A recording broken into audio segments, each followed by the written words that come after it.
on This call program is or being something like recorded. weird like that.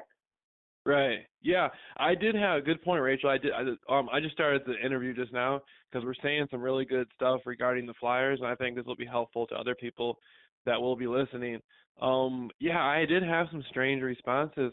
People did open up, and one guy briefed me. I've been knowing him my whole life, but he said, "Man, when you show up, um, some weird people showed up. Like, so he told me like some older white dude and some other people were coming around, and it looked like they were going. He said the way he put it, it was like people that were not from the neighborhood were coming into the neighborhood, and then they were trying to find other people who were associated with the neighborhood to go further into the neighborhood.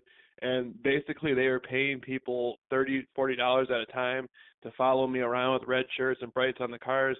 And they were telling the people that because I was on like government assistance, that the job was to watch me to make sure I wasn't doing anything educational or work related.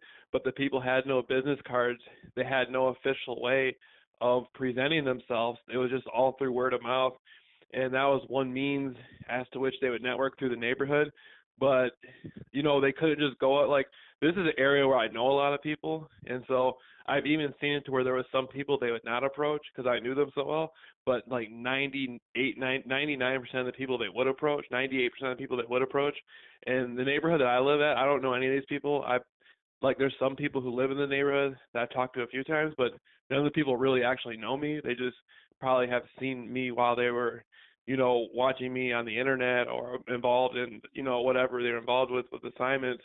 And this is like a bigger area.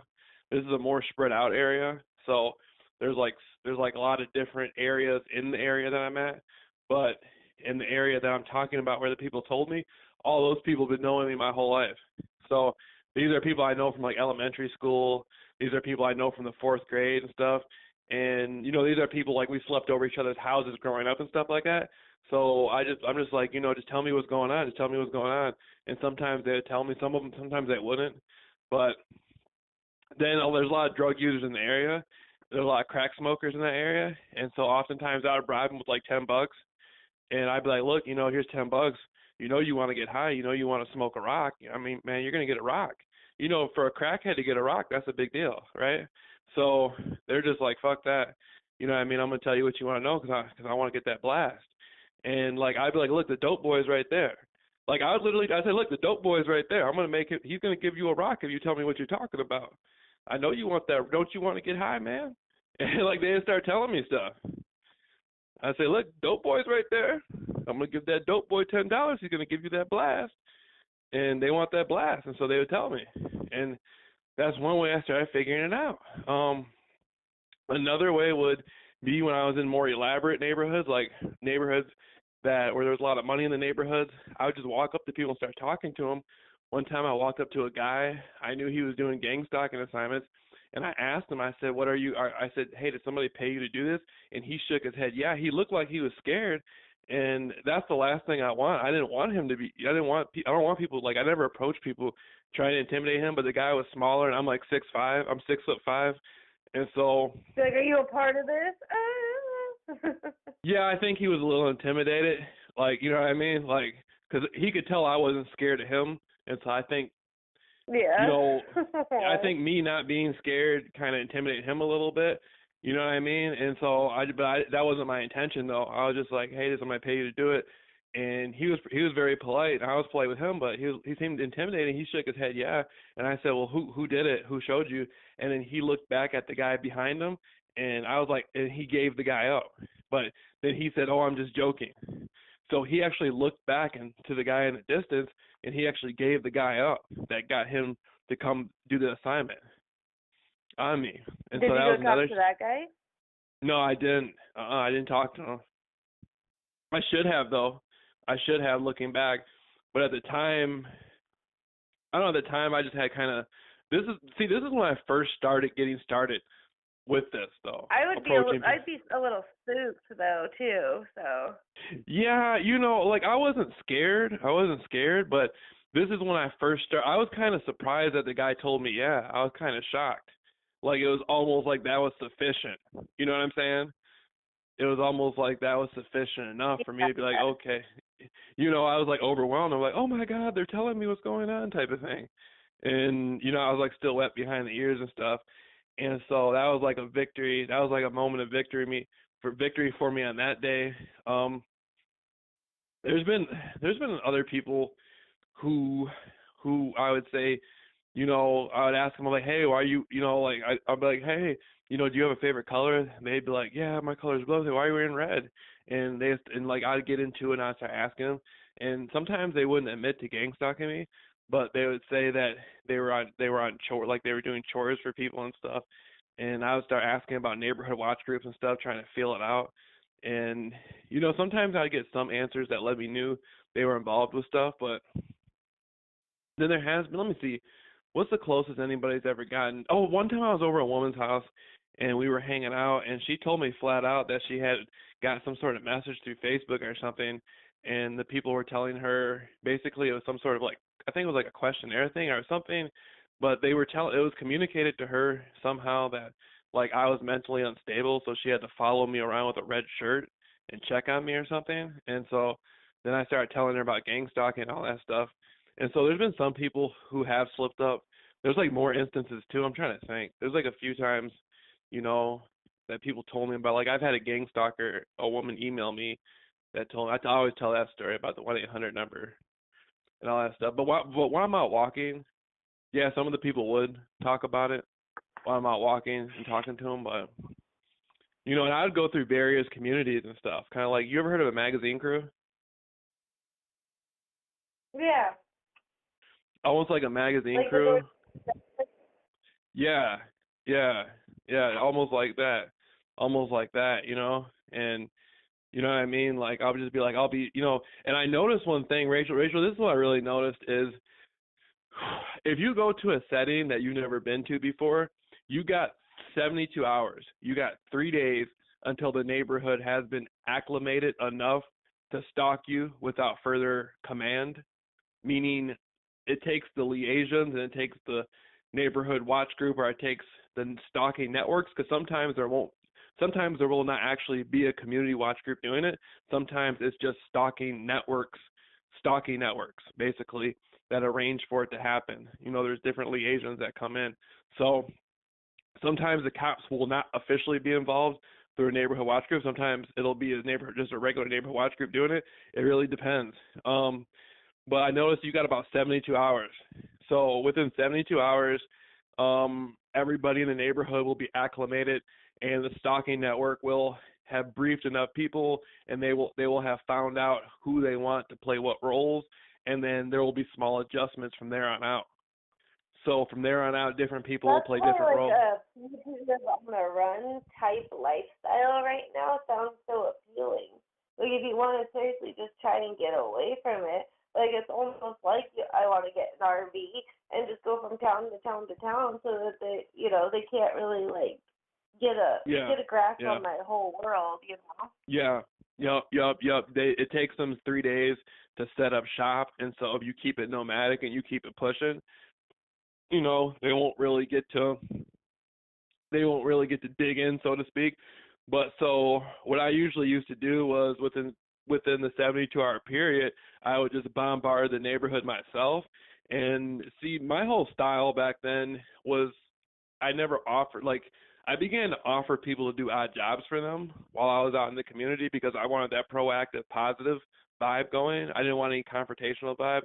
I wanted the positive community leader type spirit. And so that went a long way, because I would offer people opportunities to move furniture for them, to help them do yard work. I would do different things for them. And then as I'm offering that, I would also tell them about my work with community stalking. And this is a point in my life where I was contacted by an actual human rights group that wanted my opinion on community stalking and gang stalking whatsoever. So this is a time in life where I used a lot of even though I was being repeatedly and viciously stalked the whole time, I still maintained, somewhat of a outgoing image to help people. And so I would try to bombard the neighborhood quicker than the gang stalking network, but the gang stalking network was financing the street terrorism. They were financing the harassment. And, depending on who they go and contact, some people are more willing to do more than others. Some people are degenerate, depraved, deranged, filthy, egotistical, low-life pigs who will do about anything for a couple dollars. Then there's some people who have standards, who really won't really won't do what they're being asked to do. They kind of know how to mold and manipulate people and take advantage of people. And some people will only go so far. Others are just, like trash on the street. They'll do anything for a couple dollars. What would you do for a Klondike bar type deal? And so, as I had to go through that trash, I got to learn different techniques and different strategies. So within that 72-hour period, my goal was to try to reach everybody I could as fast as they were doing it, which is very exhausting. Like to talk to all the people outside and tell them about gang stalking, and it teaches you to perfect your craft. So as you're passing out flyers, you're becoming the real community watch program, and the criminals are trying to network through the community to bring you down. So it's a fascinating experience. I would recommend it to anybody. I had done it so much. I went from that to business cards, and then from business cards, I went to just walking up to people and speaking.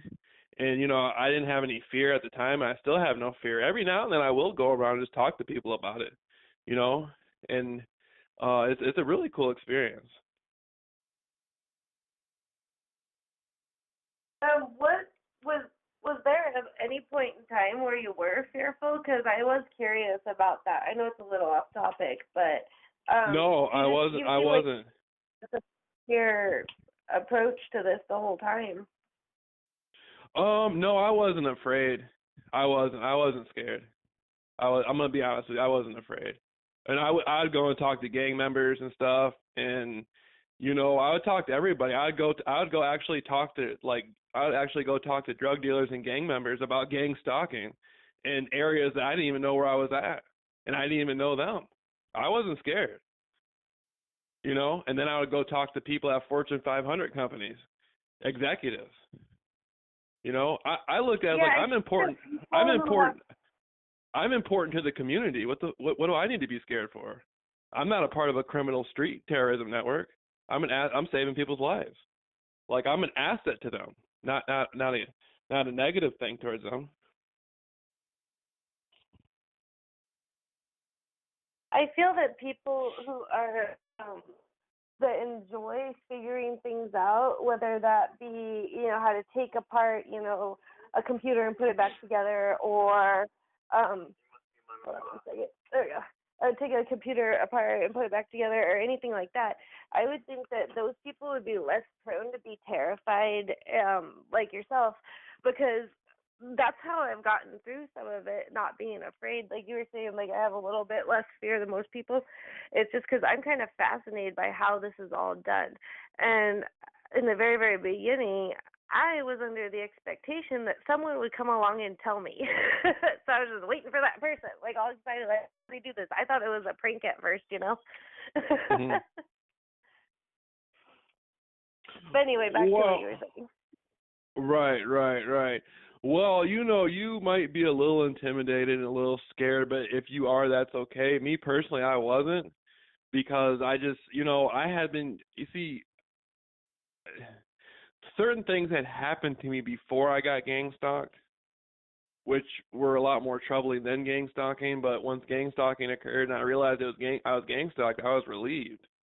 Once I found out, I'm like, oh, this is all this is. And so, it still was a bad deal, though. It wasn't nothing nice. I'm not trying to make it sound like it, it was still pretty rough. But, I mean, it was a fun experience, to be honest with you. And if you do feel intimidated, people who are interested in, how things work and everything, just like their mantra could almost be fascination over fear. Like if they do want to check out and, visit us in the Midwest and try out our program, just keep saying that to yourself, fascination over fear. Right, yeah, fascination over fear. Because I remember one time I went to a Burger King and my food got drugged and I was real sick and I felt like I was passing out and I didn't know what was happening. I went across the street to the police station. I told the police that I was drugged eating at the Burger King, and the police told me basically there was nothing they can do about it. And so, I left the police station and walked down to the hospital, had my blood taken, and then the hospital reported to me that they didn't find anything within my blood that they didn't find any drug element in my blood or whatnot. And so I was relieved, but at the same time, the nurse told me, she said, we don't know what to test for. We don't know what they put in your blood. Like we just don't know. So if you do not tell us what specifically to test for, we we don't know what kind of drug is in you. So I was a little bit relieved because I was kind of anticipating they were going to tell me some horrible diabolical drug was in my system, but at the same time then it became even more scarier, like, oh my God, now I'll never know what they did to me. And I didn't let it get me down. I went in and got my jump rope. At this time, I was listening to a lot of Muhammad Ali motivational videos, and I had met Muhammad Ali when I was around 6 years old. And so, it was like I went to go shake his hand. He gave me a hug, and so I kind of used some of the inspiration of Muhammad Ali to work my way through the gang stalking. And even though I was drugged, like I kept that motivation going. I actually went back to jump roping and stuff like I was doing before I had got the drug in my system. And then I ended up in one area of town that, basically I was in the hood, and I just started telling people how I just got drugged. Like I was like, yeah, they just drugged me at the Burger King over there, and I told the police about it. And I just started telling people what was going on, and I hand wrote out some flyers and gave it to the people and stuff. And I was just walking around, talking to people about the gang stalking and stuff like that, educating them on it. And, that was a big learning experience, and then the next day I would go to another area of town, and then another area of town, and another area of town. And, I just kept it moving like that. Like, I'll be damned if some street terrorist, criminal syndicates or something are going to stop, the life that my God gave me, They'll never be able to do that. So, but it can be intimidating, though. I'm not going to lie to you. Outlook to have. Huh? I think that's a really good outlook to have. Yeah, most definitely. I was never scared, but I was angry. I got to admit, I was not scared, but I was frustrated. Who likes going out to eat and having their food drugged? I mean, this was a cowardly thing to do, and so, that's just a testament to the criminal activity that you come across while you're being stalked by gang stalking, So it's almost like a thing to see. When I first started going back to the food drugging in the spring of 2016, I was in Phoenix, Arizona, and I got my food drugged while eating at a restaurant. And the only reason why I perceived that happened to me is because, I was actually going through the gang stalking, and I wasn't scared. I was approaching people on the streets, and they had some. They actually had. It was actually a street gang. It was a street gang. It was a Crip set that was in the Phoenix, Arizona area, and they were doing gang stalking assignments. I mean, I started talking to them. And immediately, there's a well-known Crip gang member on the History Channel known as Barefoot Pookie, and I knew who Barefoot Pookie was from historical research on the Black Panther Party, and I began speaking with them, and they weren't looking. It wasn't even a hostile thing. They were just doing gang stalking assignments on me, and I started talking to them.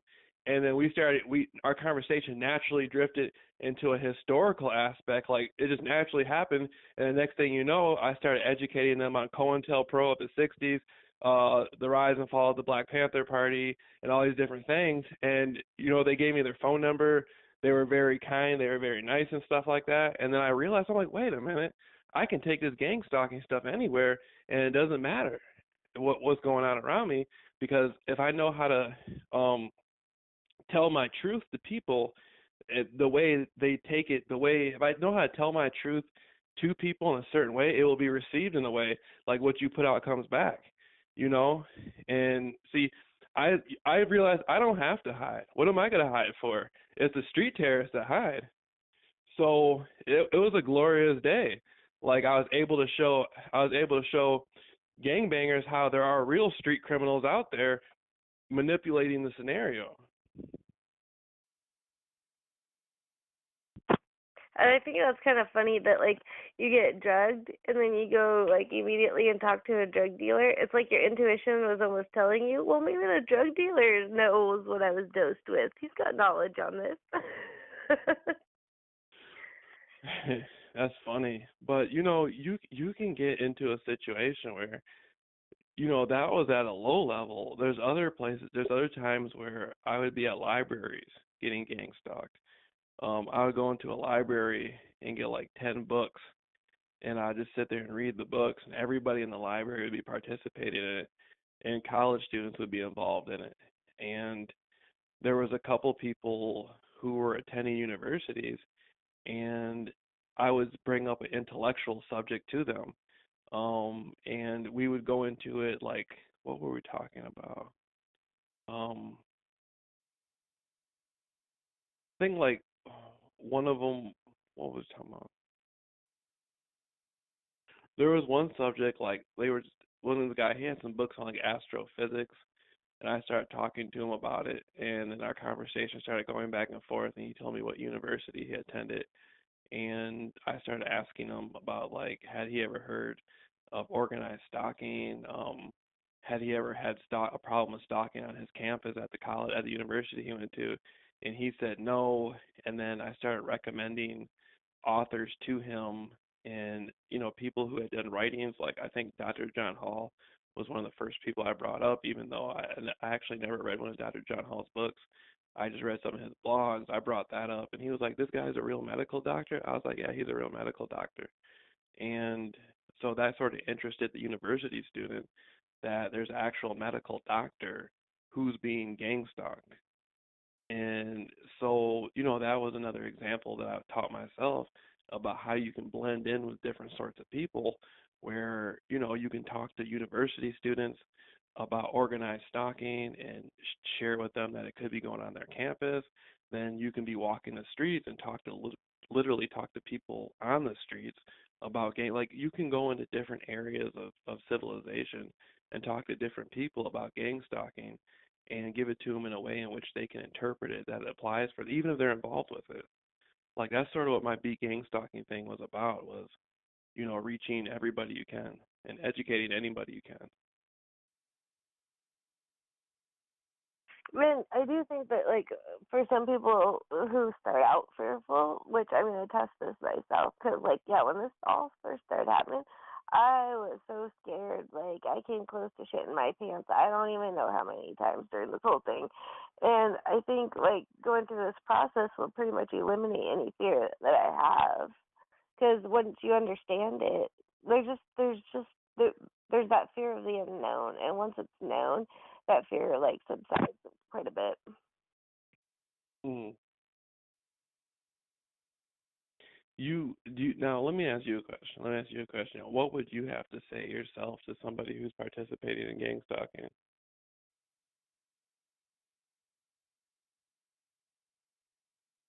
Ooh, that's a good one. I don't know.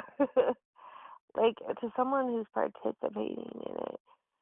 Um, I think I would just like take it like ask them if they know what it is, and kind of just feel out for myself if they know what they're doing or not.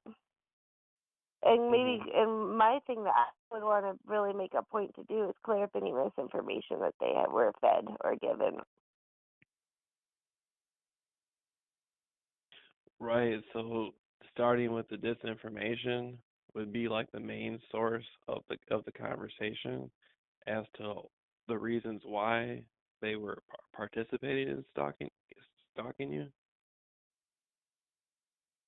Oh yes, I would definitely I would love just curiosity factor to like see all the different things that they were bribed with to do this. Because like you said, like some people do it for a pack of cigarettes, and some people would probably take a couple $100 or like like paint them a picture of a better lifestyle or something. Right, right, right. It's kind of strange because I get different sorts of vibes from different sorts of people. Like sometimes I'll come across people who are participating in the gang stalking, and they don't really seem they actually seem to be very friendly and cheerful and happy. And I'll be wondering, damn, how did it get explained to them like that? They seem pretty, like sometimes they'll seem happy to see me. And then there'll be people who act really like isolated and scared and weird, or sometimes they act angry. Like, I guess it all depends on the personality of the I person. think the friendly people would freak me out more than the unfriendly people, just because Yeah, of the personality changes that I've seen in everybody around me. Like, 'cause my friends and family just act like everything's more fantastic than it's ever been in its entire life. What's wrong with you, Rachel? And so, like, I would kind of project that onto them. I think if someone was overly chipper to see me, I'd be like, "What shit storm is right around the corner?" It'd freak me out. right, right, right. Yeah, you come across different sorts of personalities, and location is everything. If you go to a certain area, you get certain sorts of gang stalkers. Like if you go into a Chinese community, you will get Chinese gang stalkers. You go into a Hispanic community, you get Hispanic gang stalkers. So if you go to an area where you go out into nature, like we've been talking about with the off the grid movement, where people are hiking and camping and having a good time, it will, because of the logistics and the geographical change, it will reduce the gang stalking greatly.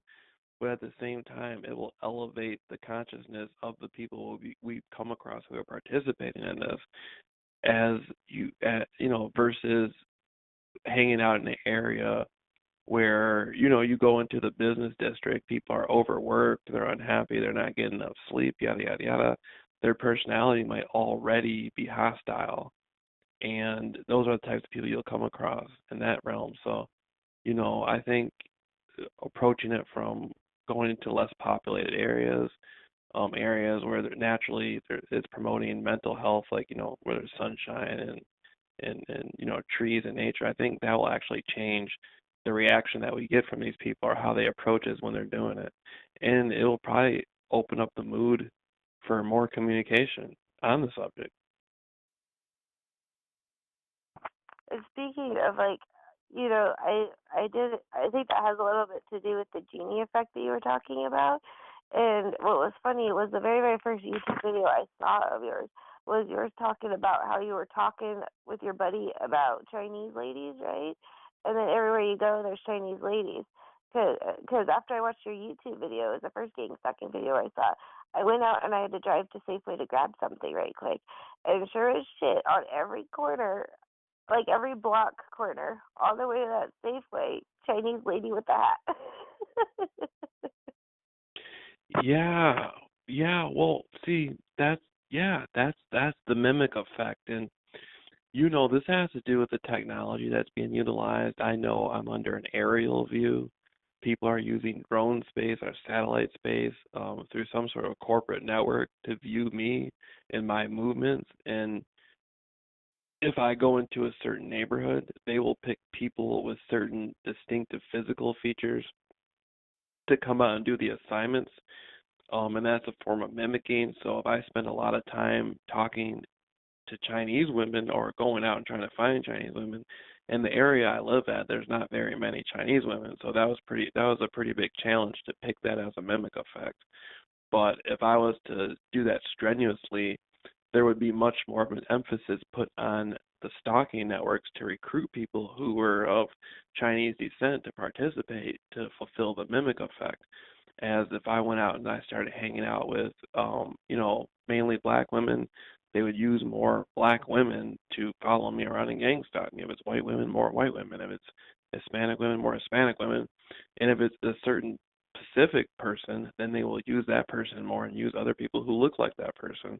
So that's the mimic effect, and technology is greatly utilized to do that. You won't believe the amount of surveillance and technology that is used to perfect these strategies, and the public is so uneducated. I mean, not to sound disrespectful, but we got to remember the public is at a third grade reading level. High school graduates, in the 1950s are equally are more qualified as PhDs in today's world. So the intelligence level and the ability for people to gather the information necessary to make educated decisions on what we're delivering to them has been greatly diminished. So as we're going through this, the public's looking at us describe this as we're delusional out of their own ignorance and lack of education on the subject, but we know exactly what's happening because we watch it happen every day. And so that's something you'll see more of, the mimicking effect, talking to certain individuals or even talking about them. You can spend 2 hours like Googling Chinese women, and the artificial intelligence of the stalking network and the technicians and the liaisons that monitor, the stalking that happens, they will actually, start, start taking that energy that they see you investing into the subject of Chinese women and going out and finding people who fit that description to participate. It's kind of like what you put out. They're mirroring you, you know.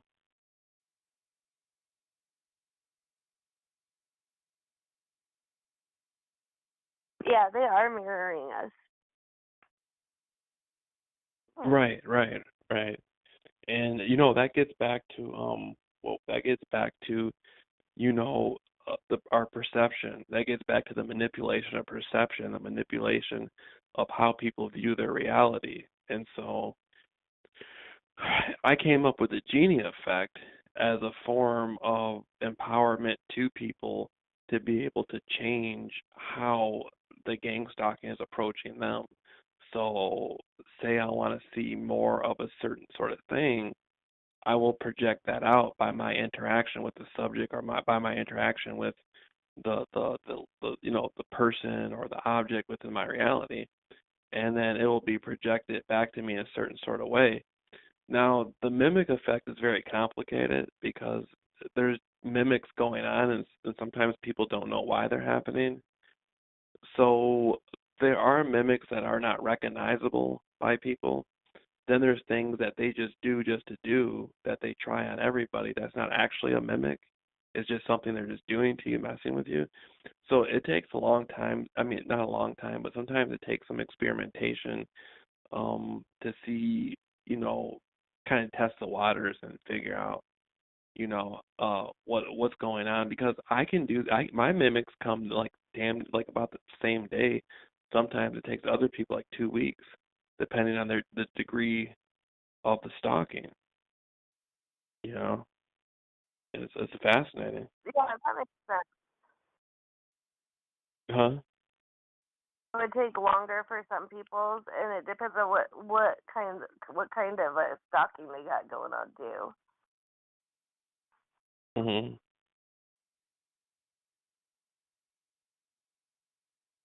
Yeah, it depends. Like, there's some people who get like death threats. There was a time where I was getting death threats. That was going on. There's different sorts of there's gang stalking where like people will come home and find a piece of newspaper rolled up with cigarette butts in it, and that's a form of intimidation. Like, hey, look, we're watching you. Kind of like somebody's been sitting outside watching your house smoking cigarettes all night. That type of thing. Yeah, I've heard. it's Yeah, that idea in your head. right. They put that they implant, they put that seed in your mind, and so there's different forms of gang stalking that happens to people. There's identical things that many of us go through, pretty much all of us go through in some way, such as the brightening, the gaslighting, street theater, noise campaigns, but it is different in each person's case because we're all different, and this is psychological in a lot of ways. And so, you know, what do you think about street theater? Oh, I didn't know. Well, okay, I did notice it. Let me get that. Let me take that back. I did notice it at first, but I didn't notice the degree that it is until I started watching the videos. Because I feel like it's almost everyone. I almost feel like they put a ton of people on like a boat or something and shipped them right out to my area because this like town now is just flooded with people who did not live here or do not live here, you know. And like I was saying that one time, I was talking to you, that lady that tried to beat me up at the bus stop was the one checking me into rehab. So they're using the same people for several different, you know, I guess roles in your life. And I'm just really, really curious is whether I've met anyone genuine at all in the last year and a half that wasn't quote unquote in on it or just doing street theater, you know? So I've kind of like I don't walk anywhere unless I absolutely have to, and I try to pretty much like stay away from people just because like I don't know if they're a part of it or not. And I don't really want to be like talking to anyone who's a part of it. That's been my mentality so far, up until I go pass out these flyers anyway. Yeah, that's a big thing is you never know who's a part of it and what kind of way they're a part of it. But with the street theater that I've gotten, it's like really weird. It's like these little weird scenarios where they try to make me like they would have. I remember one time I told this story. I was seeing a woman for a couple months who was a part of the gang stalking, and she would literally be like street theater revolved around her even when she was with me, and we'd be like in her car, and I would be looking at a parking lot, and they'd have like a U-Haul truck in the parking lot, and they'd have another girl that looked like her with like some guy, and it was like a thing where they were trying to create the street theater like she was meeting some guy and moving away, and this would be something that would happen like 3 times a day or at least twice a day.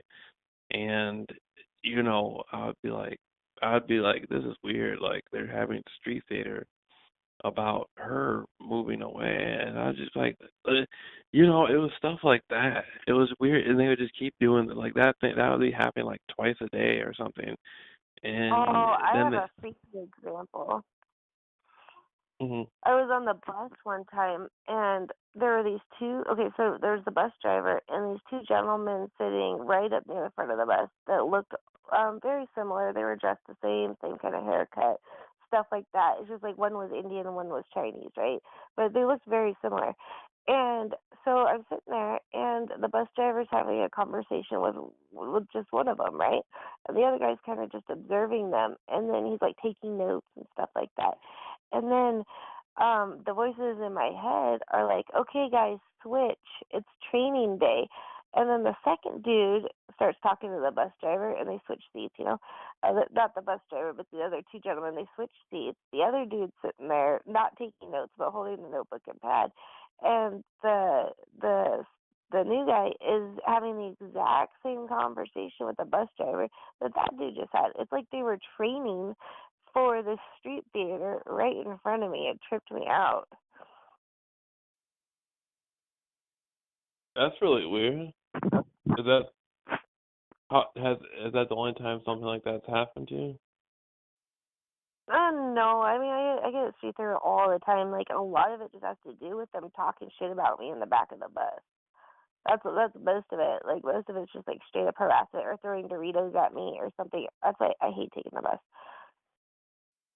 There's always weirdos on the bus, and it's always really exaggerated weirdness. Like I remember like one time I was late at night. There was a female bus driver, and there was a Chinese lady with her three little girls, and they were all really young and like a baby or something. And they were acting out a scenario as to where the bus driver is driving Right. the Chinese lady Yeah. and the kids to a domestic violence shelter because she was acting, and she was doing a really bad job of it too, acting like she was running away from her husband. And so the bus driver sure as shit like goes off the route of the bus route to take this lady to a domestic violence shelter. And I'm the only other person on the bus besides these people, and I didn't realize that for a little while because I was up towards the front. And I'm like, what the fuck, man? I'm never gonna get to where I'm going on time. But I knew it was fake. Like I would feel for the lady if it was in any way real, but it was all an act. I think it was just to not get me to my destination on time or something. Throw off my night, something.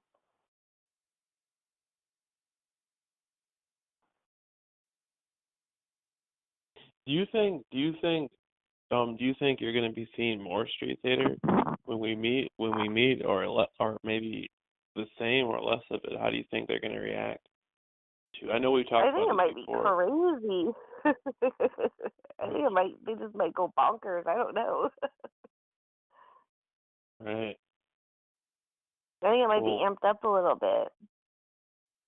well, you know, it would take deranged people to pull this kind of stuff off anyway. So you never know what's gonna happen, Yeah, well, I'll have my video camera ready because I want to capture it for sure. right? What? Okay, cool, cool. That's really what's that relieving to hear.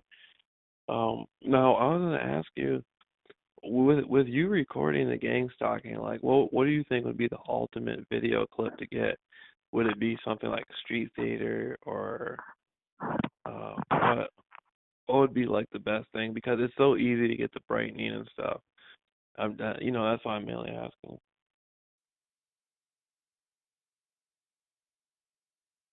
I'm hoping to capture any and anything that I can. So I'm hoping to capture an example of almost everything. Like, see if I can get any voice to skull. Like, because I'm having this phenomenon where people around me react to my voice to skull.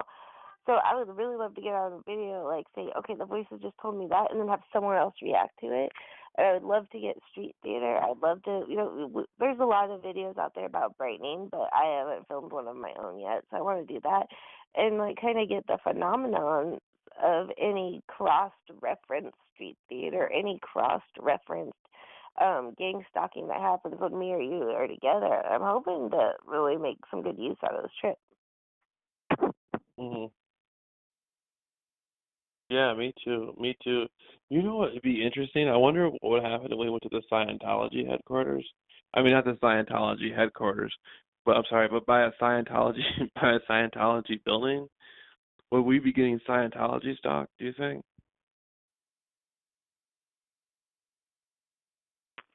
No doubt, 100%. I think they would. Right, right, right. Because the Scientology stalking is very interesting because they do some things that the gang stalkers don't do because it's more directed at, you know, the person, hey, you left the church, why don't you come back to the church? If you don't come back, we're gonna mess with you.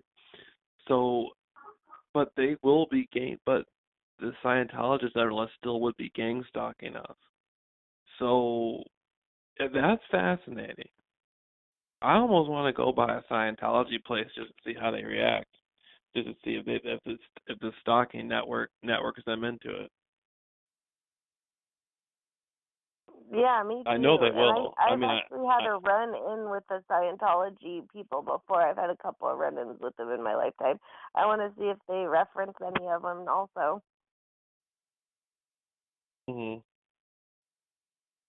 Yeah, yeah. It's like I know they'll network into it, but it'd just be interesting. It'd be fascinating to see it. You know. Yeah, that'd be it. That'd be it. It would almost be a hoot. Mhm. Now, what about your phone? Like, you think they're gonna mess with your phone more? And once you get out here in person, like they're gonna be attacking your technology more? Or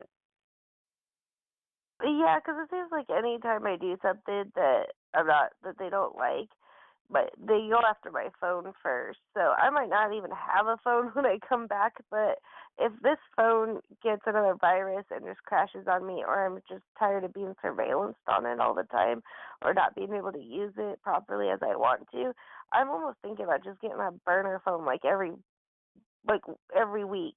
You know what I mean? Just keep mhm. getting burner phones. Fuck this. I'm almost to that point. Right.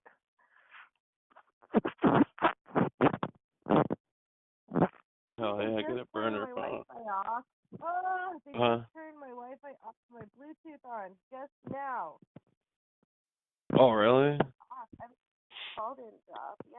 The stalking network did that because I started talking about your phone. They were mimicking it.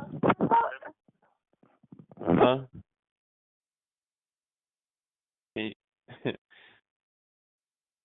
stalking network did that. I'm really surprised the call didn't drop. Damn, the stalking network was mimicking me talking about your phone. Yep. Phones, they're stalking your phone. Isn't that crazy? Like they're stalking people's phones. Oh yeah.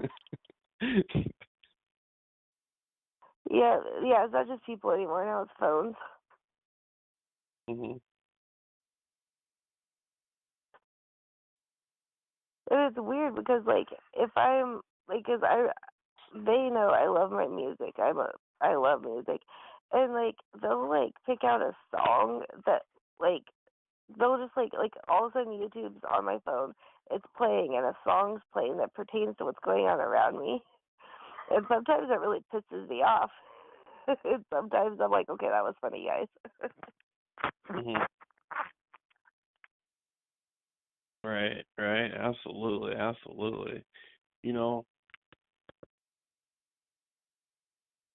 at this point, what I'd like to do is, I almost want to, do you have anything? Where do you think we're at in the interview? We got almost an hour down.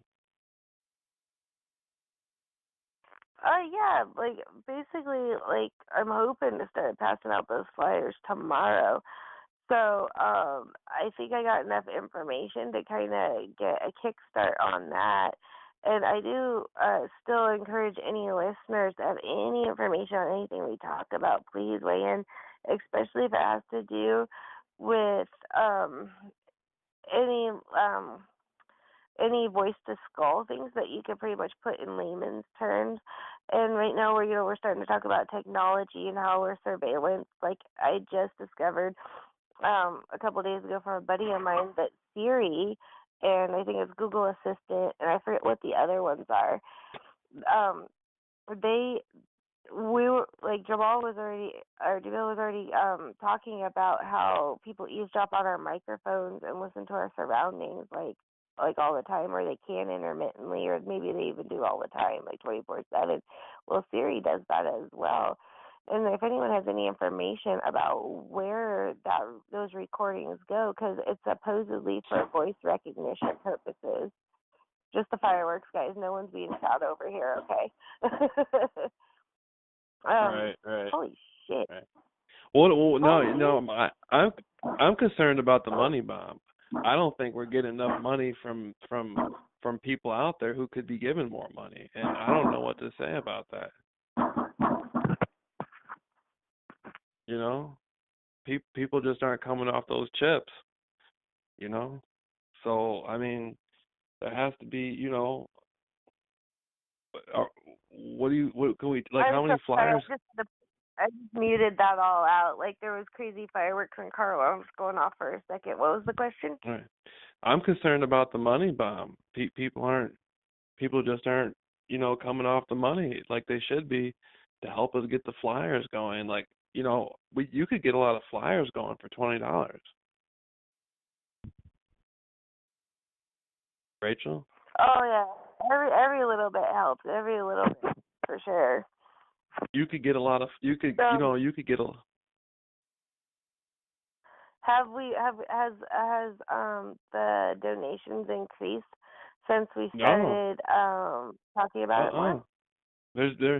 The last donation we got was like $10, and that was 2 days ago. So this is a crisis situation, and realistically speaking, we need about $1,000 right now just to get right. I mean, just to because we're talking about flyers, and we got to have emergency funds set aside for the next person who's going to kill themselves. Somebody out there is going to contact us who's suicidal, and this has happened to me before. A man contacted me and said he was going to kill himself, and before he was going to kill himself, he wanted to tell his story. I listened to him tell his story for 2 nights, me and two other women, and we both urged him not to kill himself. After the second night, we never heard from him again. Don't know what happened to him. He's probably dead. Had we had I hope not. I hope he's not dead. But had we had emergency funds set aside, We could have got him. We could have got him. Made sure that we knew he wasn't dead after the phone call. We could have got in touch with him and got him to meet in person and stuff. There's women, single women, who I've spoken to who've slit their wrist and taken medication and tried to kill themselves. So this emergency money bomb isn't about us sitting up here talking on the phone. It's about people not cutting their wrist. It's about people not going out and blowing their neighbor's head off. It's about people getting the attention and the respect and the dignity they deserve because no element of society can provide it for them. My God is trying to put something together for people using us as instruments to lay it down, and we already got it going. We just need some money. I mean, I'm concerned about the chips. I really am.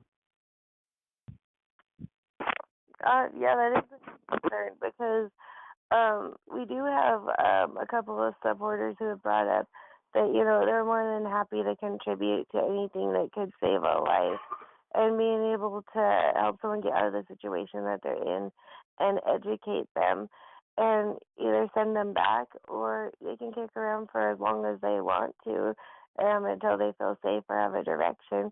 We'll help them, of course, find that direction and send them back with the tools that they need to go forward so Well, that this kind of thing doesn't happen again.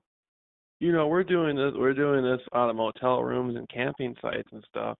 And realistically speaking, we should have about 10 grand right now. We should have about 10 grand right now set aside for emergency funds for people to come get the 3-week course. And you're talking about plane Yeah, those tickets are and plane tickets, Greyhound tickets. right, you're talking about plane tickets, Greyhound tickets, um, feeding people. People might not necessarily come with clothing. And we have to be diligent and be able to move around and get people to different sorts of places. And $10,000 is a fabulous start off. I mean, anytime you're talking about human life, it's serious, and it's a hell of a gamble to risk losing a human life over a few dollars. Wouldn't you think? That's a pretty big gamble for people to take by not contributing. And you can see by how we demonstrate. We spend hours and hours and hours and hours and hours online providing education. We do that anyway. We don't need money to do that. We do that just because it's the right thing to do. But right now, I'm just concerned about the chips, and the chips equal life. You know, these are people's lives we're talking about. People's lives are in danger. Yeah, it is. That's a big concern. It's a heavy concern, and it's a heavy burden to worry about it. If we had the kind of funds we needed, we wouldn't have to sit up having strategy meetings for 2 hours every night thinking about how we're going to get the next $50 or the next $100. That's time that we can network into saving people through our courses instead of worrying about how we're going to get enough money, for you to get here, or how we're going to get the room for the first week, or how we're going to get the sleeping bag and the potato chips and the popcorn and all that stuff. We want to be in a situation to where we know that we can save these people's lives without testing the waters. And we're putting the lecture hall together at some point in the future, and we're talking about a 3-week course, and this is going to be what do you call it? An investment. It's going to be an investment. So when the people get back to their communities, they're going to have 3 weeks of education on gang stalking and off the grid activity to help them go out and be the leaders they need to be to save other people who are going through it. You know, this is this And we one. also want to get to a point where we can pay it back too. Like if say someone's in a dire situation and they need a little bit of help, we can send it out their way too. Well, and people, and one thing I want to bring up is people can contribute items. People can contribute their car. If somebody has like an old car they don't need anymore, they can sign over the title to one of us. Me and Rachel, they can sign the title over to me and you, Rachel, right now. I mean, if they have like an extra house or something, they can sign that over. We can bring education on gang stalking into an urban community where the house is at. And, we're nomadic. We like to travel, and we need space available in every state because there's people being gang stalked in every state. And so if people have things they can contribute, clothing, then it doesn't have to necessarily be money if they don't have money.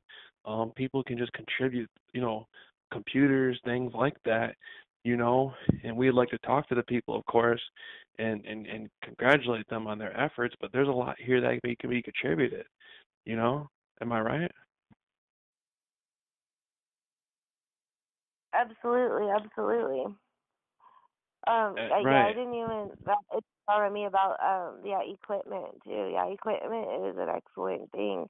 Hell, even canned food, well, that's a good thing too. Canned food. Non-perishables You, for food. right, right. Our God needs every opportunity to help, and I mean, if people have like jewelry or items like that, we could have it appraised. We could have a watch appraised. We could have a ring appraised. We can go get that appraisal needed, and then we can trade that for the funds. I mean, this is saving people's lives. Why go to church and put money in a collection plate? When you can come to education and gang stalking off the grid courses and put the money in that's actually going to be doing God's work up front. I mean, I know there's a lot of Christians who are going to be sympathetic to the people being attacked by these demonic stalking networks. And so, instead of putting that money in a collection plate at church, why don't you put that money in education on gang stalking and, really serve your God, our God? Agreed. Agreed. Right. Right. And I mean, pop cans, I wouldn't mind for somebody who lived near me just to be like, "Hey, I got a couple $100 in pop cans or something. Here you go." Like, we're not below anything. If people have books they don't need anymore, we can use those books. I mean, we can make miracles out of anything.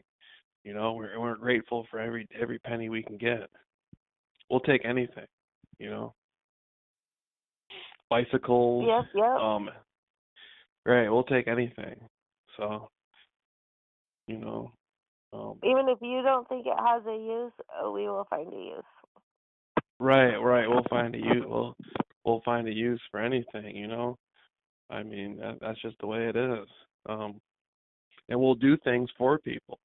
I mean, I think the geographic location is conflicting, but we would walk somebody's dog for them, or move some furniture around their home for them, or do a big task like help them put a swimming pool in, or the education and gang stalking group believes in hard work, and we would have people, 5, 6 people get together. We could help people do their lawns and stuff. I mean, there's a lot of positive opportunity that can come out of this. Absolutely. Just like teenagers who will mow their parents' lawn for $10. I will mow a lawn for $10. Right, right. Absolutely, absolutely. Well, if you find it willing, we can. I think we're gonna, you know, wish everybody the best. And if you have anything to add, what do you want to add anything? And I just want to encourage people to keep sending any new information our ways, any ideas that we haven't discussed yet our way, or anything that you're interested in our way. And yeah, just another reminder, don't be afraid to reach out. right, right. Don't be afraid to reach out. Okay, well, hey, if you don't mind, I'm gonna call you right back after this. Yeah, no problem. Okay, all right. Talk to you in a second.